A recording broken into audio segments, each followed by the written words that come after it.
Singular Wireless, and now AT&T. I have given a lot of speeches.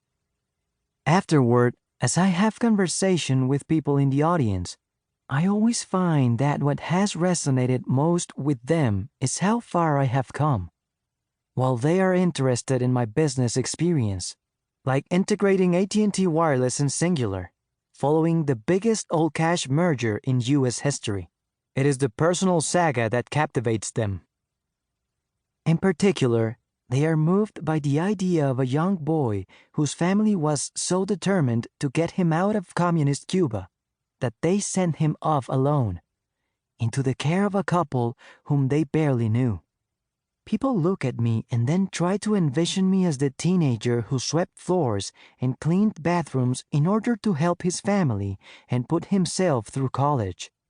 They take heart that that same child and that same teenager has gone on to become the president and CEO of AT&T Mobility, the wireless subsidiary of AT&T, the #1 telecommunications company in America.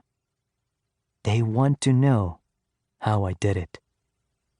That is what I am going to explain here, so that you might grow in your own life by taking some of the same steps, the same guideposts I used then and continue to use now can make self-fulfillment and high achievement possible for you as well. They provide the foundation that will allow you to reach your most ambitious goals. A world turned upside down. In the Cuba I recall before the revolution, the de la Vegas were a conventional middle-class Cuban family. My father ran a wholesale grocery business. He worked hard and was prosperous. My mother would be called, in today's America, a stay-at-home mom for Barbara and me. We had many aunts and uncles who spoiled us with presents. In the pivotal year of 1959, when Castro took control, I was 7 years old. The changes came quickly, and they hit hard for a close-knit family that held a strong work ethic, traditional values, and religious faith. Like millions of others from that time on, we lived in a state of constant uncertainty and anxiety. The freedom we had known was gone, replaced by intimidation and confiscation of property. Food distribution was taken over by the government, so my father's business was gone. Every family was given a libreta or ration book for food, which became increasingly scarce. At school, including former private schools now run by the government, the staff would challenge us to pray to God for ice cream or small change. When no ice cream or money materialized, we were told to pray to Fidel for the same. At that point, the miracle of ice cream or small change would appear very quickly. Most troubling of all were the fear and distrust that pervaded everyday life.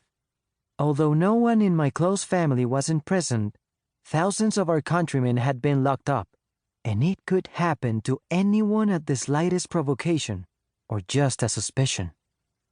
In the community, you didn't know who among your neighbors might be watching and listening on behalf of the government.